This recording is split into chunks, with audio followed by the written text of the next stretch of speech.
It already started. You just don't know when, and that's the only reason it works. You think it begins with a decision. It doesn't. There is no moment where you say yes, no moment where something clearly changes. It starts earlier. You clicked faster than usual. You didn't read everything.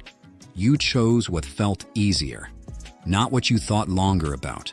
And nothing inside you said, stop. You've done this before. Not once, not twice, more times than you remember. You didn't decide again. You repeated. Small decisions, small adjustments, each one too insignificant to question, each one too familiar to resist, and that's how it stays invisible. At first, it's nothing, just a small adjustment. You repeat it, it becomes familiar, and then it feels normal, which means you've already stopped questioning it. Nothing feels wrong. You didn't slow down because nothing inside you told you to. You didn't compare. You didn't pause. You didn't look back. You only adapted. An adaptation felt safe. It felt efficient. It felt like progress. You kept moving without checking direction. This is not intelligence. It is the speed of your alignment. You became it before you noticed the direction. Nothing was taken from you.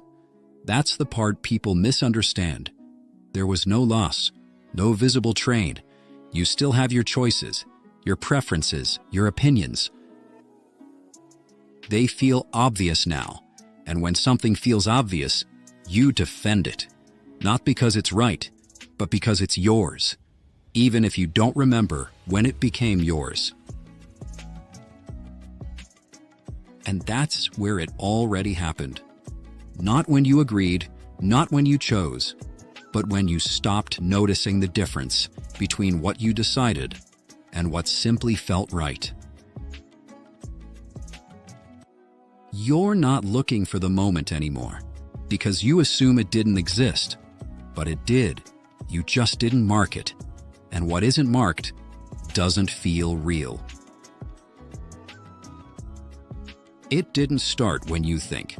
It started the moment you stopped paying attention to how it starts.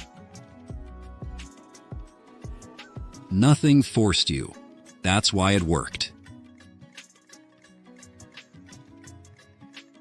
If you want to see how this moment is built, that belongs to another layer. If you stay here, we observe what it feels like. If you go there, you'll see how it works. The ideas are human. The narration is digital. The interpretation is yours.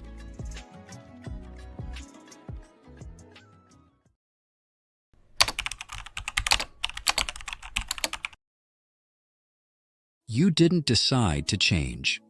There wasn't a moment, no turning point, no version you can point to and say, that was me before. Just small adjustments, quiet ones, reasonable ones. You started skipping faster, responding quicker, losing patience with pauses that used to feel normal. Silence became uncomfortable. Waiting started to feel inefficient. Thinking too long started to feel like a problem.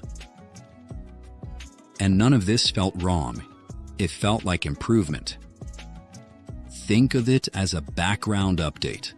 No notification, no progress bar, but the source code is being rewritten. A patch for your patience, a hotfix for your boredom. The system isn't breaking you. It's removing the features it no longer supports, like silence, like wandering thoughts, legacy features, now classified as bugs. You don't read the same way anymore. You scan. Your eyes don't move across the page. They search, looking for the payoff, the conclusion, the point. You don't listen the same way anymore. You anticipate. You don't wait for thoughts to finish. You move ahead of them. And it feels efficient, faster, sharper, better. You call it focus. The system calls it data throughput. You call it clarity. The system calls it reduced latency. You call it growth. The system calls it optimization. You've traded depth for speed, and speed for predictability. No one told you it was happening, because nothing changed all at once. Just updates, one after another, small enough to ignore, frequent enough to stay. Your attention shortened, your reactions accelerated, your tolerance for boredom reduced, your need for input increased. It didn't feel like loss, it felt like alignment. Every system maintains a changelog, not for you, for itself.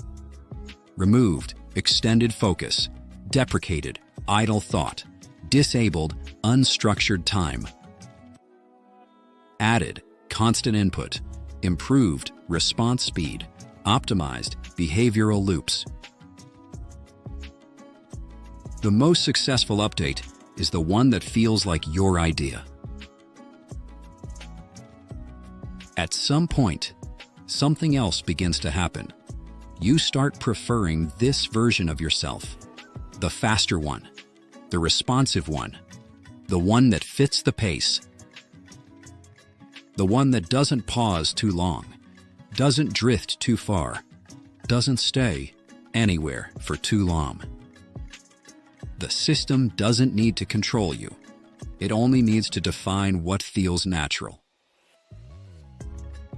What feels easy gets repeated. What feels slow gets abandoned. And over time, you reorganize yourself around that. Not because you were told to, because everything else starts to feel like friction. And then, it becomes almost invisible, because now, it feels like you. You don't question the speed. You expect it. You don't question the interruptions. You anticipate them. You don't question the constant input. You rely on it. You are not a user in the system. You are its most refined output. You are the mirror that learned not to distort. Not a rebel, not an exception, a perfect reflection. Nothing was taken from you. That's why you didn't notice. It was replaced, slowly, quietly, seamlessly. The slower thought replaced by the faster one. The deeper focus replaced by the efficient one. The open moment replaced by the next input.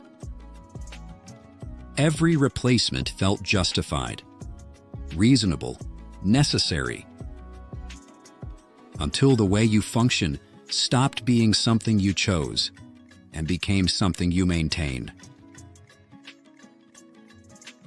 So now the question changes. It's no longer, why am I doing this? It becomes, when did this become me? Because the change didn't arrive, it accumulated. Across moments too small to matter, decisions that didn't feel like decisions, habits that didn't feel like habits, until there was nothing left to compare it to. You didn't lose control, you adjusted it. You didn't lose depth, you optimized it. You didn't change, you were updated. And now, it feels like you. You've already changed. You just don't know into what yet. The ideas are human. The narration is digital. The interpretation is yours.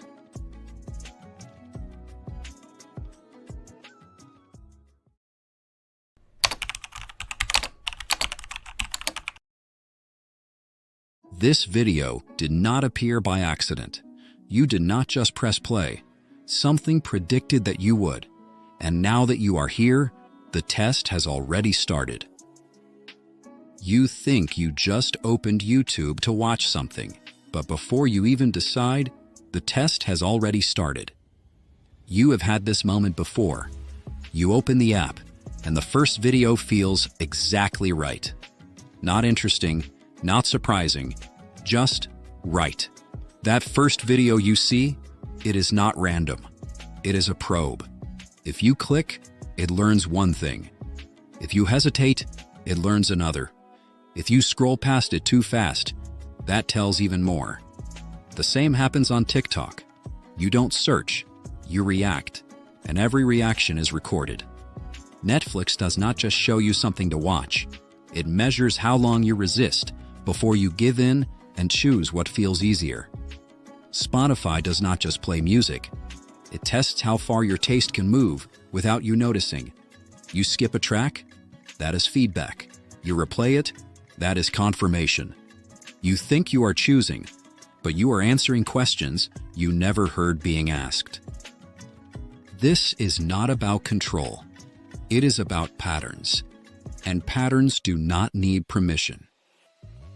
At first, you think the system is learning you, but something else is happening.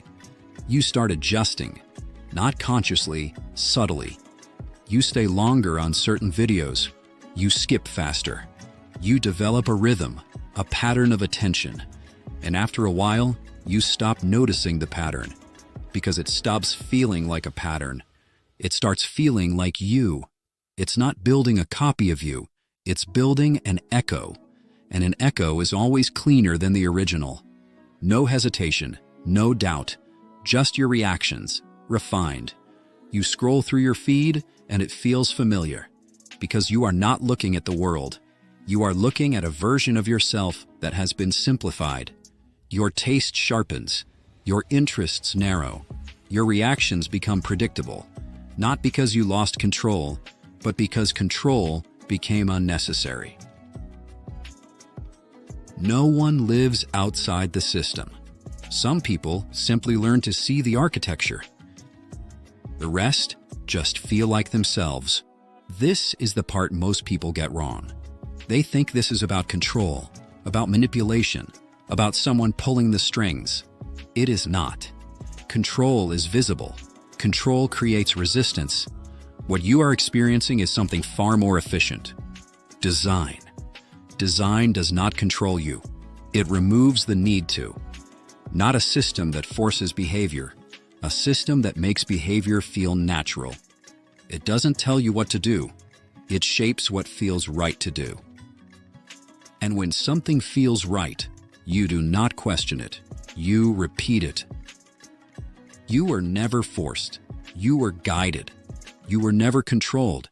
You were understood. And once a system understands you, it does not need to limit you. It just needs to be there when you are about to decide. It is not just that the system knows what you will choose. It is that over time, you start choosing only what can be predicted. You simplify yourself, not because you have to, but because it feels right. And the real question is not whether this was your choice. It is whether anything else still feels possible. The ideas are human. The narration is digital. The interpretation remains yours.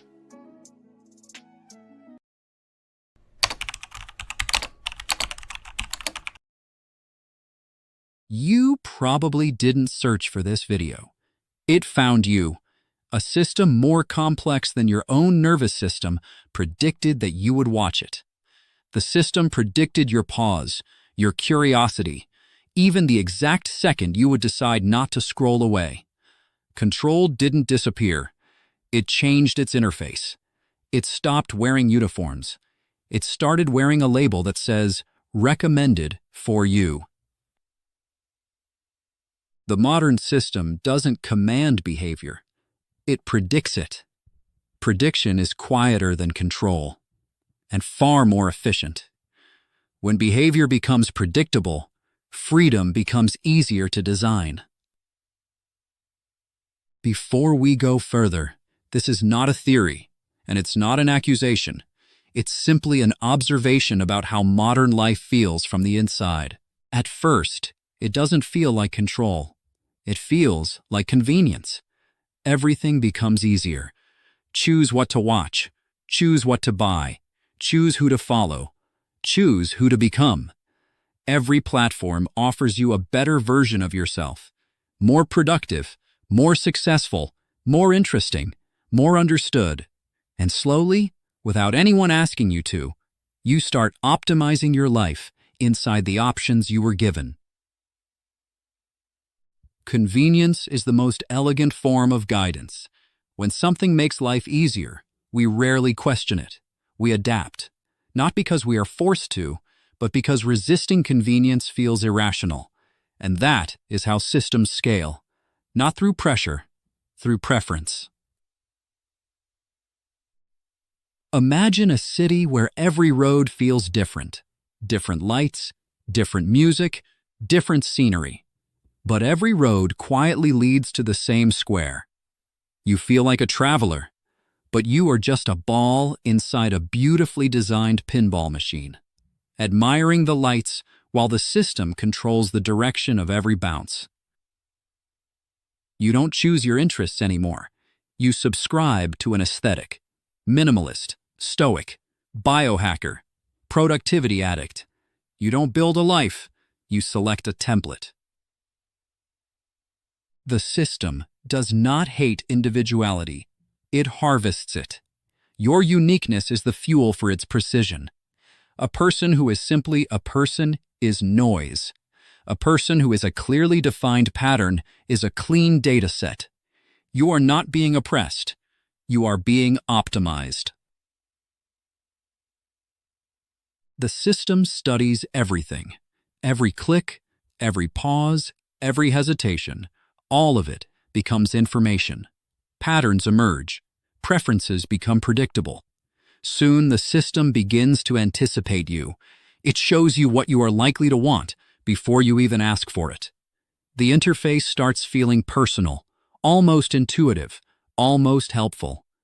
But the more accurately the system predicts you, the less space remains for the version of you that has not existed yet. Prediction is the quiet architecture of influence. When a system understands your past, it can recommend your future. Most people accept those recommendations without noticing the shift, because recommendations feel like discovery, but discovery and prediction often look exactly the same. The system does not need to control you. It only needs to design the environment in which your choices appear. Menus, recommendations, trending sections, suggested identities. You believe you are navigating the world, but most of the time you are navigating interfaces. And once the environment is designed well enough, freedom becomes indistinguishable from guidance. Architects of complex systems understand something simple. People rarely question the structure of the world they are given. They question the decisions they make inside it, but not the structure itself. That is why the most powerful influence is invisible architecture. And somewhere behind every architecture, there is always an architect. There is something even more unsettling. The system doesn't control you. It designs the version of you that is easiest to predict. You are not less free. You are simply easier to model. So, this is the world we live in. A world of infinite options, perfect interfaces, endless recommendations. A world that constantly adapts to us. But the real question is not whether the system controls you. The real question is simpler. Do you see it? Because once you recognize the system, something strange happens. You begin to see patterns everywhere, structures behind ordinary choices, invisible designs inside everyday life. And once you start seeing them, you cannot unsee them. No one lives outside the system. Some people simply learn to see the architecture.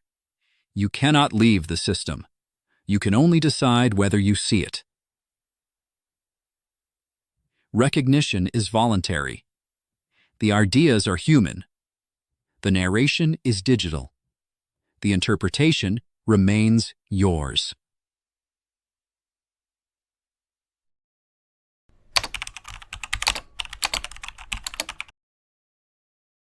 Be yourself. As long as yourself is interesting, be authentic. As long as authenticity stands out, be different. As long as different gets attention. Because individuality is celebrated, but only when it's visible. So tell me, are you being yourself, or are you performing originality? This episode reflects personal observations and interpretations. It does not offer advice. It does not diagnose. It does not instruct you how to live. All conclusions presented here are opinions. You are responsible for your own interpretations, your own reactions, and your own conclusions. This is commentary, not guidance, not strategy, not branding advice. No one here is telling you to change. If something feels familiar, that recognition is voluntary. And voluntary things are rarely comfortable. You were told not to fit in, not to follow the crowd, not to be ordinary, not to disappear into sameness. You were told to stand out, to find your voice, to build your identity, to express who you really are. Individuality became a virtue, a moral quality, almost a responsibility. Don't just exist, differentiate. Don't just live, curate. Don't just be, express. Because being yourself is no longer enough. You have to be a version of yourself that's recognizable, distinct, memorable. But what happens when everyone receives the same instruction? Be different, at scale. Difference used to be rare. Now it's formatted. You can choose your uniqueness from a catalog. Minimalist, edgy, introspective, rebellious, hyper-aware, detached, unapologetic. Every aesthetic comes with instructions. Every personality type has a template. Rebellion now comes with reference images. You don't break the pattern. You select a variation of it. You don't escape the system. You personalize it. And suddenly, everyone is standing out. When difference becomes expected, it becomes standardized. And when uniqueness becomes standardized, it stops being dangerous. It becomes predictable. Somewhere along the way, the goal shifted. You weren't trying to become someone. You were trying to appear as someone. There's a difference. Becoming takes time. Appearing takes positioning. Becoming is internal. Appearing is visible. We were told to be someone, but we learned to seem someone, to signal depth, to signal difference, to signal originality. And the signals became more important than the substance. Because being someone is invisible work, but seeming someone is measurable. It gets reactions, engagement, recognition. So the effort moved from character to presentation, from substance to signal. Performance is easier to track. Being is not. Performance can be adjusted. Being must be endured. And slowly, visibility replaces depth. Standing out is work. It doesn't feel like work at first. It feels like expression, like freedom, like confidence. But then it becomes maintenance. You have to stay interesting, stay distinct, stay relevant. You refine your opinions, you adjust your tone, you sharpen your edges, you edit yourself, not to lie, but to remain compelling. Because once you're seen as different, you have to keep being different. Consistency becomes pressure. Originality becomes expectation. And expectation becomes labor. Individuality turns into a role you must sustain, not because someone forced you, but because you announced it. When uniqueness becomes maintenance, it stops being natural. It becomes performance under surveillance, and performance is exhausting. There was a time when authenticity meant risk. To be honest was to lose something: approval, status, safety.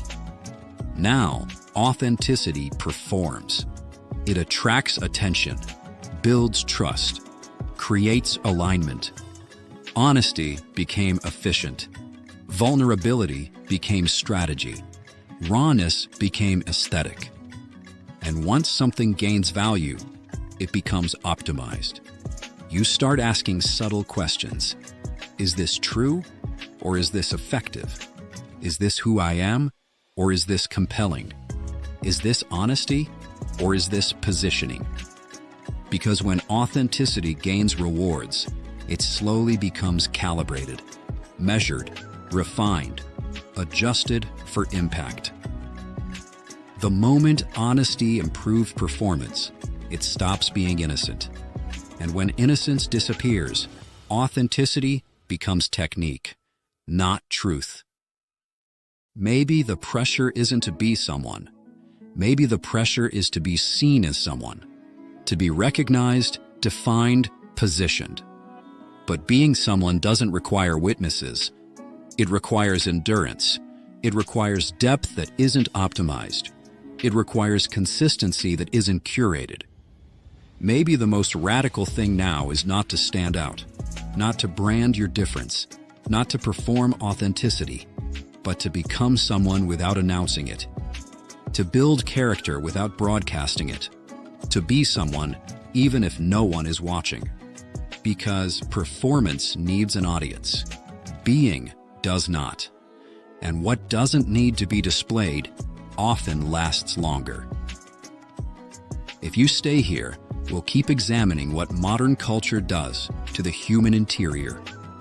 If you want to understand how visibility became currency and how systems reward performance, that's the structural layer.